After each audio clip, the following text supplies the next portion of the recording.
To John Ross.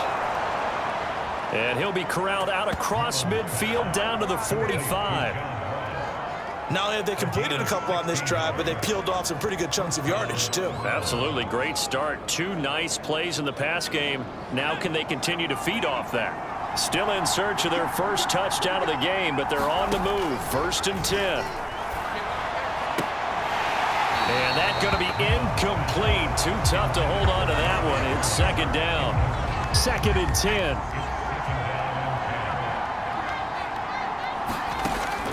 Again, he'll drop to throw. That's complete to the tight end, Werner.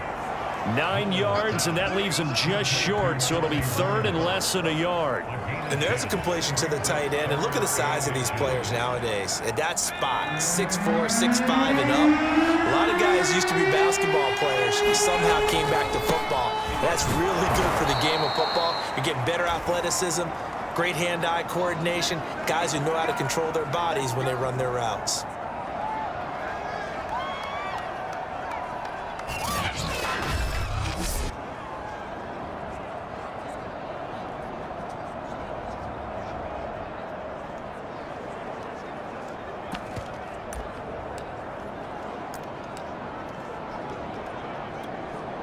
From the 32 now, here's 1st and 10. Here's a play fake as they set up to throw. He's going to let this go. Back of the end zone. And oh, it'll be intercepted.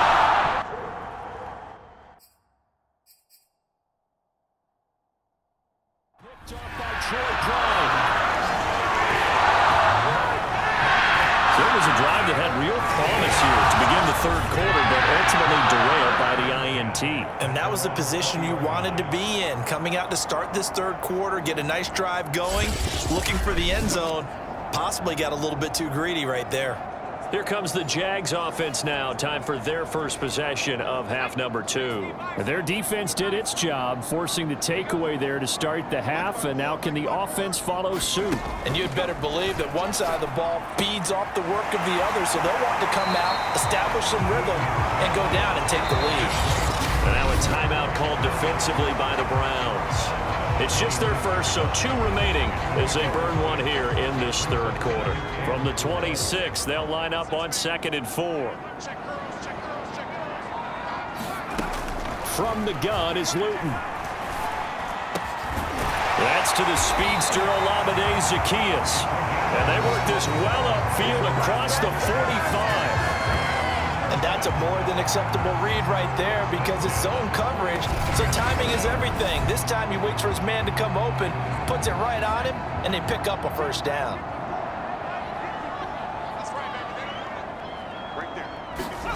Here's Luton to throw. And he's got Granson over the middle.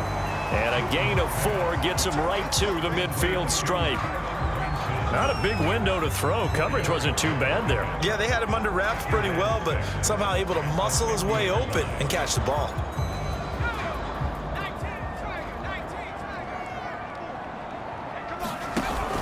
On 2nd down, a run with Breida. And he'll go down shy of the 40 at the 41. Yeah, once more, strong running, excellent blocking at the point of attack. They've got a nice little drive brewing right here. Still in search of their first touchdown of the game, but they're on the move. 1st and 10. Luton. Throw going to be caught left side here by Granson. That catch good for only a couple. I know sometimes we can get fooled when we watch him make catches, as we just saw him do there, because he really looks like a wide receiver the way he goes about his business. Yeah, 230, 240 range. Yeah, not super huge. Maybe not counted on to be that inline point-of-attack blocker that we used to have in the good old days, but you can flex him out. You can run wide receiver routes with him. You can make him a primary target, and that's how he'll shred a defense. Out of the gun now on 3rd down. Got an open man, it's Rattling. And he will have a Jaguars 1st down as they're able to get the 3rd down conversion.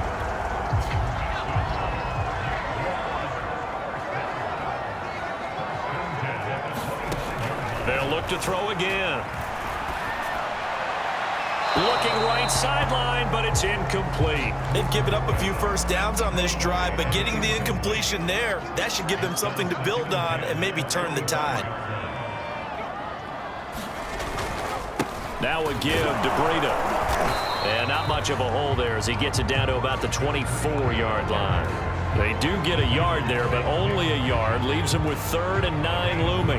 Defensively, we always know that he is tough in run support, and I think the way that he gets there is he understands what an offense is going to do before the ball's even snapped. A great job of scouting prior to the game, then reading reaction. Under pressure, and down he goes. They sack him back at the 36. The sack there by Rasheem Green.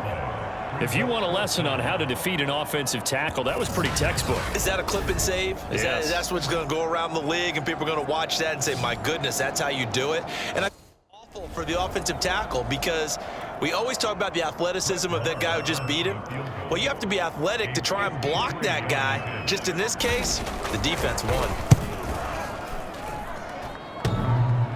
And this one hits the crossbar, and it's no good. Oh, by the slimmest of margins, they're unable to tie this game. And they will not have time to get another play in here as time has run out on this 3rd quarter. We'll return with more preseason football on EA Sports. The Browns drive about to get started. And they caught a break.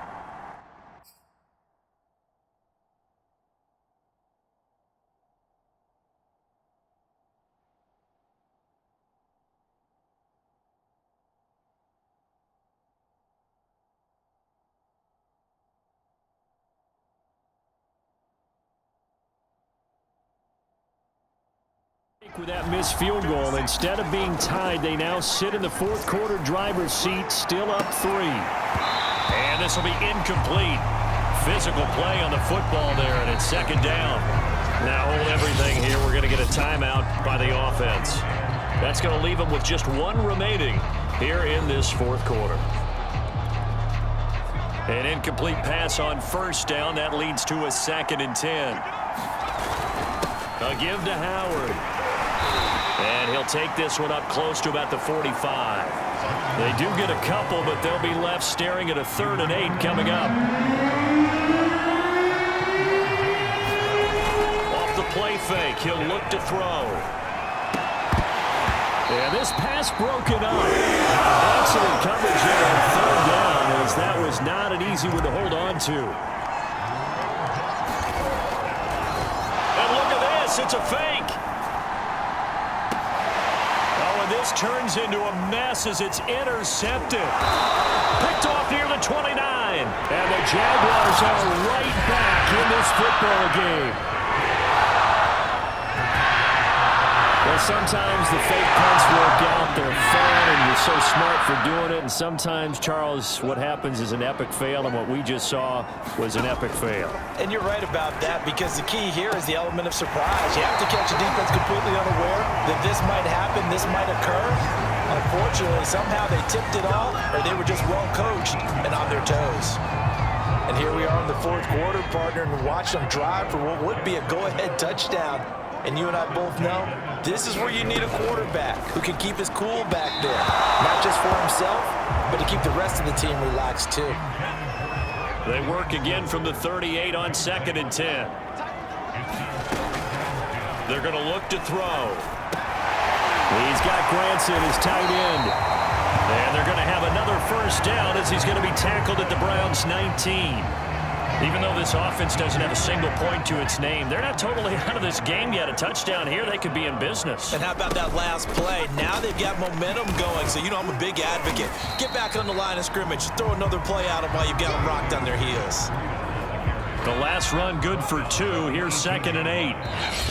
The Browns will quickly use their 3rd and final timeout. So that will leave them with no timeouts left. Still plenty of time on the clock. We'll see how that affects things here in this 4th quarter. Throwing on 2nd and 8. Luton. And he's going to have the hook up to QT. And the Jags are going to have a 1st and goal coming up as the tackle made at the 3-yard line. I love the drive they're working on here because they know they can take the lead with a touchdown. And so far on this drive, so good. They've moved the ball down the field with very little resistance defensively, but they better be prepared for some adjustments to come their way now. Give him 2 yards on that one. 2nd and goal now. Looking at this now, you got a couple more cracks here this close. Sneak it. I don't think you even go into a huddle. Just line up, snap it, and fall in behind those guys into the end zone. 2nd down and goal. Luton.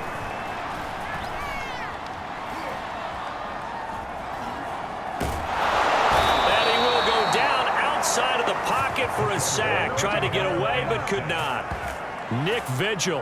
What a play by him. That's going to go as a loss of 13. But nothing takes a start to have a good drive quite like a big loss on a sack, does it? No, now they're looking at a 3rd and long, and suddenly the momentum shifted to the other side of the football. And old Mo is a very, very fickle man.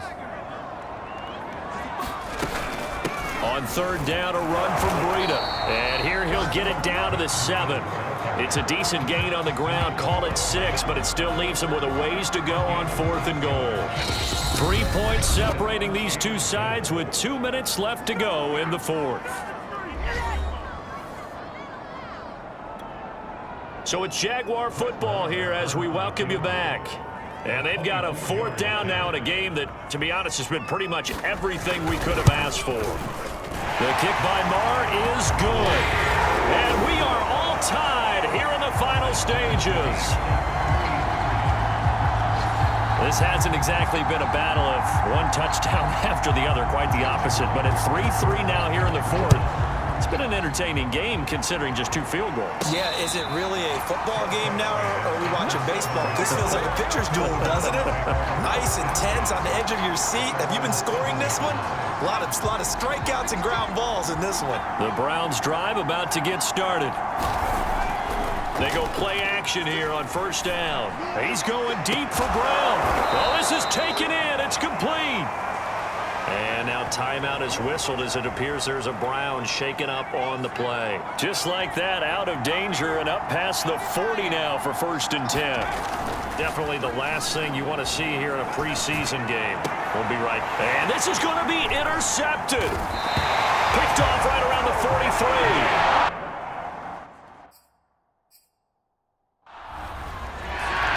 We say it often, Charles, but not all interceptions are created equally, and that is a big one here in a tie ball game in the 4th quarter. And Brandon, when games are this close, it usually comes down to the team making the fewest mistakes, and that was one of our mantras back at Tennessee. Coach Major used to say all the time, the team making the fewest mistakes will win.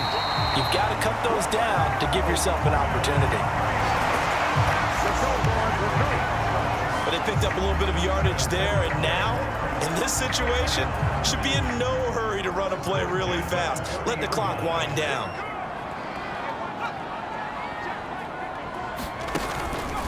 Once again, they run with Breida on 1st down. And this one's going to go the wrong way. Losing yardage back at the 42. 2 yards the loss, 2nd and 12. Partner, you've got about 20 coaches on your payroll, but there's 60,000 of them in the stands. I don't think any of them like that play. And the later we go, it's starting to sound like 100,000 in here. And he's going to be met at the line of scrimmage and taken down. No gain that time, and it leaves him with 3rd and 11 coming up. A free safety roaming all the way up to the line of scrimmage to make that stop. How about his ability to trust his eyes and figure out it was not a pass play and go fast towards the line of scrimmage in order to make that tackle?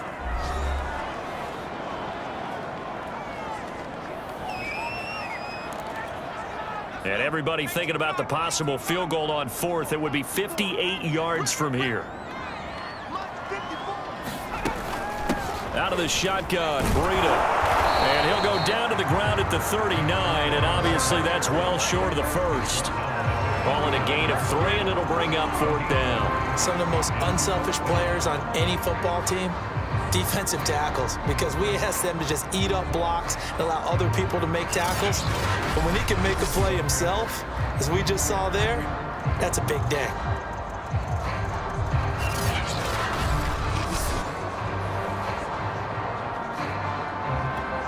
So the field goal unit is on the field as this is a big spot right here. This from long, very long range. And I don't think this has the carry. It does not. It's no good. And this game will remain tied. So plenty of smiles for the folks here as they head for the exits. It's a victory.